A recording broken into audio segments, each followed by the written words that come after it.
Hello, this is Holly with Holly's Joys, and today I'm going to give you another memory.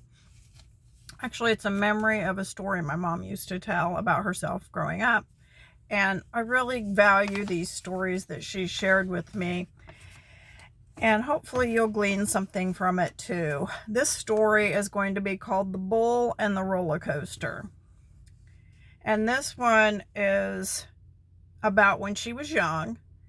And she really loved going to the county fair. Anytime there were bright lights and a lot of noise and laughter and games, she really liked that and was very drawn to it and the challenge of the games. And one year she played the game, and I believe it was the one with the milk bottles that are weighted and they're stacked three, two, and then one on top, or however many, but that's how I remember it. And she won that game, and she won the big prize, and she got a ceramic bull.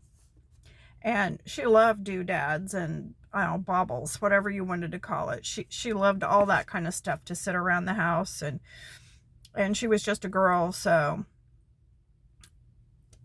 she was one of the youngest of seven. So she probably did not get a lot of new things. So this was really an amazing thing for her to have, and she really valued it. And it was during the Depression time of history. She was born in 1924, so I don't know, she's 34, maybe 10 years old, maybe a little older. So I'm not sure exactly how old she was, but that kind of gives you a time frame in history. It would have, this small treasure would have felt huge. So she spent a lot of time wearing hand-me-downs, and I do remember her talking a lot about not appreciating that much. So she carried this prize around, feeling good about herself. She was able to win it, and it was a symbol for her, like victory. So finally she decided to try something new. Here's the roller coaster. She had never ridden one before, and that day she felt, I'm on a roll, let's go for it. So she climbed into the seat, and her heart would have been pounding with excitement and probably some fear too. She took her sweater off, and she wrapped that ceramic bull in it, and she placed it between her feet. She wanted to keep it safe, and it was protected in her sweater. So the ride began, and the cart clattered and clattered as it went to the top, inching closer towards the sky.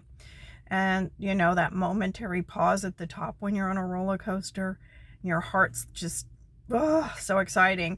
And it was just so still for just that moment. And then the plunge, and the roller coaster ride was off and roaring to life. I have no doubt that my mom was screaming with excitement, screaming with some fear maybe, and probably a lot of exhilaration as that cart was whipping around up and down and around, and her hair would have been flying and her adrenaline surging through her body. Instinctively, she just stomped her feet because she was so scared and so excited, and she was gripping that bar with every bit of her strength. And it just, with every wild turn and drop, she just held on for dear life. Then the ride came to an end, and she looked down. She was breathless to collect the prize that she had won. But instead of that perfect ceramic bowl, she found a pile of shattered pieces. Her prize had been stomped to bits in the chaos. She told me that story probably 25 years, maybe more, after the event had happened.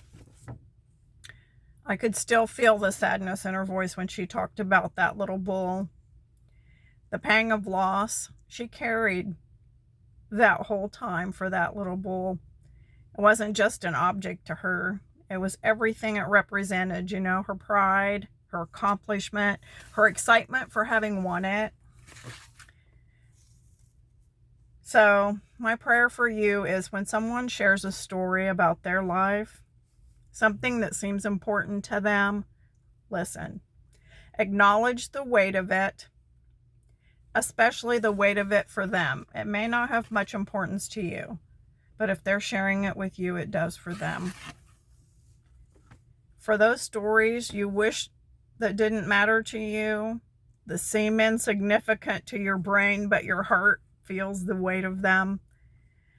Let yourself have those treasured moments too. Sometimes those small, fragile things mean more to you than you realize, and that's okay. So go today and acknowledge yourself for those fragile moments that you have. And we'll talk to you later. Have a great day. Hey, go ahead and like and share and follow. And that means subscribe. Hit the subscribe button. And I appreciate y'all for listening. This is my way of processing a lot of things that happened. And I appreciate somebody caring about it and listening to my silly stories too. So we'll see you next time. Bye.